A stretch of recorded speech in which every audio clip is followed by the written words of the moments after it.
Hello, everybody. This is Carr-Gomm. This is Tea with the Druid, number 243, brought to you by the Order of Bards, Ovates and Druids. Lovely to see everyone gathering in the circle from Canada and Portugal and Germany and England, Chippenham and Dartmoor and South Wales and Amsterdam and Portugal and Sweden, Southern California, Bonnie, Edinburgh, Denver, Colorado, Glastonbury, fabulous Cork in Ireland, Holte in Denmark, Cambridgeshire, all over the place. That's great. Lovely to be with you. Welcome. Let me begin while everybody's arriving and getting settled. Let me begin by reading a poem. There's a poem I've just been working. David Bramwell, who has made this wonderful podcast for us called Adventures in Utopia. He's got a lovely voice. Suddenly occurred to me that he could do an audiobook. So he's doing an audiobook of a book I wrote, quite a while ago now, and I've just been listening to the book to catch any errors and so on. And there's a poem in here that I'd like to read to you. You'll see reference to some contemporary events of about, 30 years ago or so, but we could easily substitute current events for those. Shaman, for John Agard. Is this the way dawn comes in your country? A hushed leaning, a breathing out of forgotten gods? With your snake eyes, your hands flicking like knotted lightning, you conjure the single shy flower out of our deserts. With your raven voice, your panther silence, you sing back the green ghosts from childhood that we have banished. Poetry is a word for it. We have not looked, but there is something new in this room walking with us. Soul, nakedness, our severed knowledge. Tonight in Brixton, they are burning, maiming, looting for it, for lack of it. In Iran now, petrol bombs bloom orange over ruins that were once its oracle. All our history has come down to this. Heart, without you, our world is narrower and more lethal than a knife point. There must be no more shrinking. Going home beneath icy stars, I pray. Snake, raven, panther, river of steep shadow, do not desert us. Calling in snake, raven, panther, river of steep shadow. The powers of the animals, the powers of nature, our deep need for connection.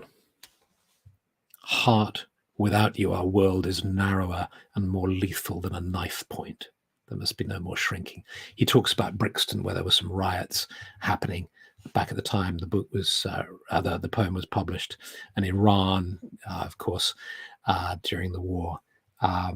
And now it's Ukraine, it's Iran too, actually, and other places, Yemen and so on. And the poem is actually called Shaman, for John Agard, who is an old friend who lives in Lewis here, and his snake eyes and hands flicking like knotted lightning. Poetry is a word for it. He's a full-time poet who is just, works like a shaman, really, with language. So tell me how you're feeling. Heart connection. That poem perhaps opened us a bit to the heart. How are you feeling in your heart? If you feel okay with sharing it, just type it in. Because always there's a whole range, a whole spectrum here. We're all feeling different things, but somehow we're all connected, and that whole spectrum is a part of the human experience that we're all sharing together. Glad yet worried, a little overwhelmed, sad and depressed. blessed, blessed, fulfilled. We are both tired, busy, but positive today. Intensely aware of the world around me. Feeling peaceful and hopeful. Blessed to be part of this group. Sad today. Yearning. Melancholy, missing my dad while preparing for his funeral. Feeling at peace right now, hibernating. Dark inside, very sad and scared. Solid and connected. Loved, beloved, lovable and loving. Disconnected, nostalgic today. Feeling really awesome, finally discovering a spiritual way that I'm liking so much. Finally had to admit that age is taking its toll. Apprehensive, anxious, full. Open to the shining joy of the natural world. Flowers still open, birds sing, the world continues. Though horrors are being committed, we all need moments of peace and calm, for without there is only chaos. Much troubles in the world, yet much beauty as well. Heart beauty, the beauty of spring has come. Yes, I think it's so important, isn't it? I mean, as there is so much difficulty in the world, and yet there's so much beauty too. Today in the afternoon, we were with our granddaughter, beautiful, beautiful granddaughter who's 7 months old. And she's just such a happy baby. And the joy just literally bubbles up from inside her and flows out of her. And this led me to this feeling, this realization about how the feelings don't belong to us. And that might sound bad, but it's good. They bubble up. So feelings of joy, you can see these feelings of joy. Where are they coming from? They're bubbling up and flowing out. Inspiration doesn't belong to us. It flows into us, through us, from us, out of us, from some deep source. And that's at the cornerstone of Druidry, at the heart of Druidry, is this concept of letting go of ownership.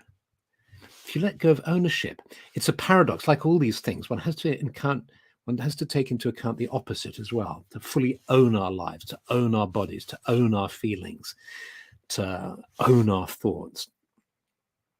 Because without that, we're in denial and we can behave irresponsibly and without care for others. So we have to own all these things, own our creative output, own what we give to the world. But there's another side to this, which is freeing ourselves, letting go of that sense of ownership and allowing the idea that we don't own the inspiration that comes to us. This is the idea of Arwen, that it just flows through us, that ideas are out there waiting to find us to partner with, to express in the world. Very powerful idea. Very liberating too. And one of the things it liberates you from is the drive to fulfill your potential. You know, the way maybe from an early age, you've been seeking to fulfill your potential. It may have started in school for those kind of school reports that say, Philip has such a lot of potential. It's a shame he's not fulfilling it and squandering it and so on. And then that carries on with the urgings of pop psychology to fulfill our potential. But here's an idea I'd like to suggest to you that I find incredibly powerful, which is this, that you can never fulfill your potential because your potential doesn't belong to you. There is endless potential. Potential is a field of possibility. And you tap into that, and then whatever you tap into flows through you, and you express it in your daily life, in who you are, in how you act in the world, in what you write, and what you paint, and what you cook. So So it's not as if there's some kind of bunch of potential that you're born with, and then your job is to develop that. And there's always that tension because you always feel you haven't quite developed it. How can I fulfill my potential? I haven't yet fulfilled my potential. We all, I'm sure, have these thoughts in us. But if you turn it around and you let go of that thought for a while and you say, what if, but if you just allow the possibility that potential doesn't belong to you, that potential is an unlimited field of possibility, infused with Arwen, infused with the ability and power to inspire you, that is a manifestation perhaps of higher consciousness, the consciousness of extraordinary beings, deities, deity that wants to, or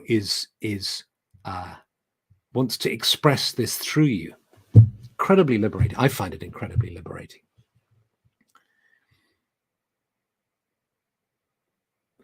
Hannah says, I think people just want to feel fulfilled rather than fulfill their potential. Well, that's interesting. And I don't know what your experience is, Hannah, but I find that I feel fulfilled when I'm letting the Arwen flow, when I'm letting possibility and potential flow through me. And Drake says, and allowing the listening to arrive, the moment to present itself, so I can see it without the clutter of thinking.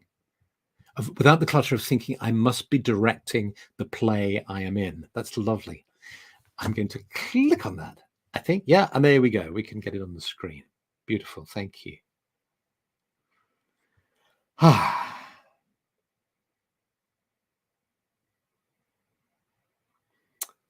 Yes.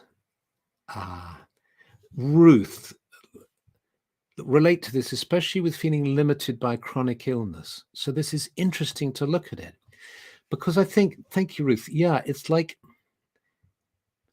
the tricky thing with personal development and spiritual development and all this kind of field that we're interested in is it's so easy to drop into becoming dogmatic, to suggesting that you've got this little insight into truth, or you've got this, just as perhaps I've done just now about this whole potential thing, like I've got this insight. But I think as long as one presents them in such a way that they're open and they're up to us to consider, it's not like a dogma. It's just, hey, had you ever thought of that?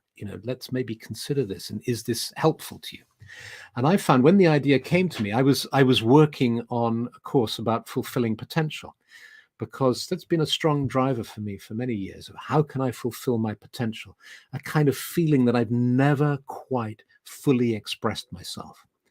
And that's been, it's probably had a value in kind of pushing me to write and speak more and so on. But the downside is it's kind of, what's the word? It's a kind of drivenness that can be burdensome in some way. So I was working on developing a course on how to fulfill one's potential, where suddenly this idea just flowed into me. It's like, no, it's not about that, because it's not your potential. There's this endless potential. You can never, and that connects with the idea in the Grail tradition about the Grail being a source of endless food, an endless story. And the bards saw the cauldron of Caridwen, the cauldron of the goddess, as a source of endless nourishment.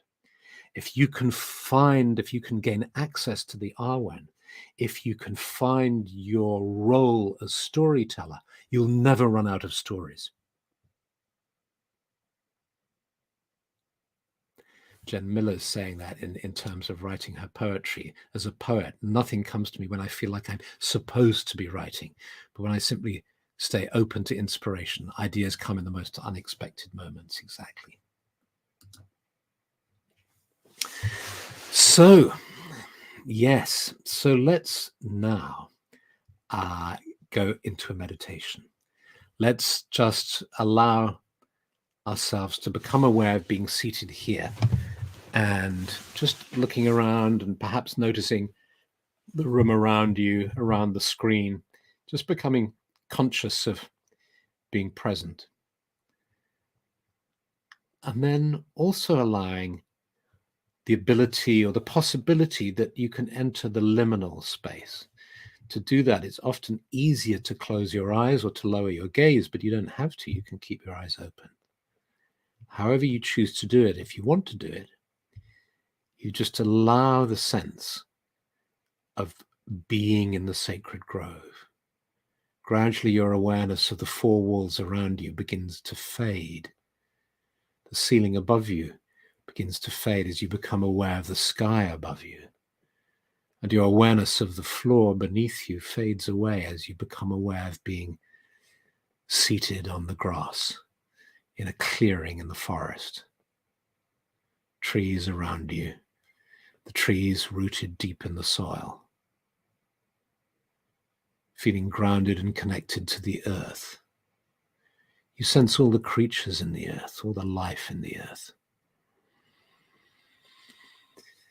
And you focus on your breath, breathing in deeply, holding for a moment, and then breathing out fully and deeply. And you do that one more time. And then let's do that for a third time, breathing in fully and deeply, holding, and breathing out fully and deeply.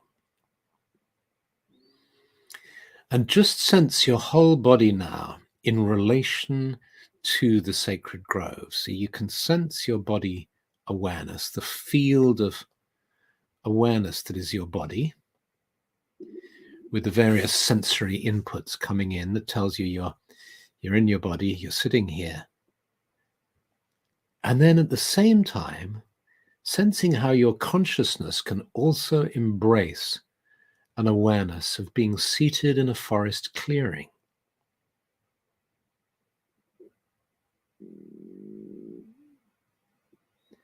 And notice the relationship between your awareness of your consciousness in your body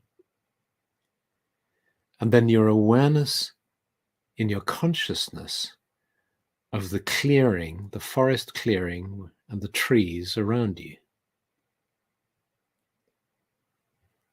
See if you can distinguish the difference.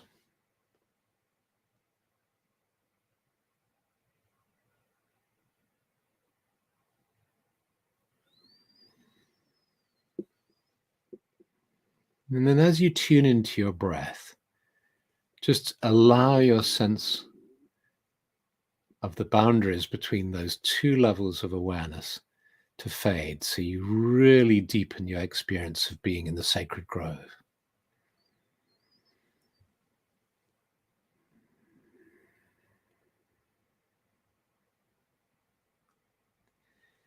You feel the energy of the earth flowing up into you. The energy of the earth flowing into your body, bringing a sense of stability and healing.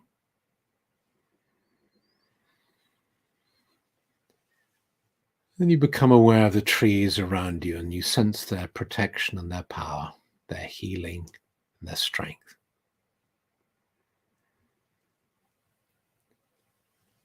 And then you breathe in the energy of the sky, and the energy of the sky flows into you, bringing you vitality. And the energy of the sky meets the energy of the earth within the center of your being.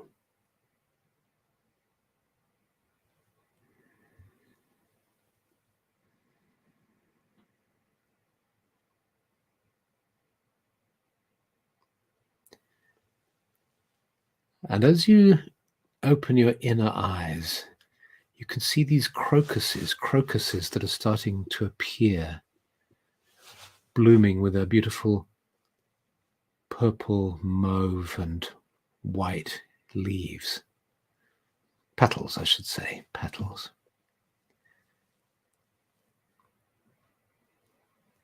And you sense this energy of transformation, this springtime energy coming out of the land, appearing all around you. And even though it might feel cool and fresh, you can feel the life stirring in the trees.